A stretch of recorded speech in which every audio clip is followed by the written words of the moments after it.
त्या औषधाने बरं वाटलं ना? मी 9 महिने कोमात होतो. 1 महिना जरा उठलो. 1 महिन्यात उठला. 9 महिने कोमामध्ये होता तो, पण या औषधानं तू 1 महिन्यातच उठला. उठला. फार छान छान झालं. मला पण बरं वाटलं. तुला बरं वाटलं ते काय? मला लई बरं वाटलं. लई बरं वाटलं ना? मम्मीने लई सेवा केली तुझी. मग केली. किती सेवा केली? किती पैसा खर्च केला? 50-60 लाख रुपये. 50-60 लाख रुपये खर्च केला ना?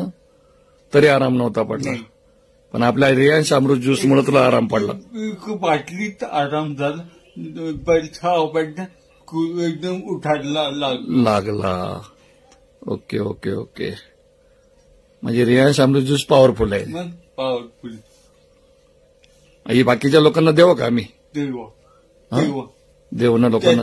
पैसे नाही ना, नंतर देवा द्यायचं. कारण काय घ्यायचं? आशीर्वाद घ्यायचे. आशीर्वाद. गरिबांचे आशीर्वाद घ्यायचे. बरोबर. आम्ही पैसे कमवतच नाही, आम्ही आशीर्वादच घेतोय.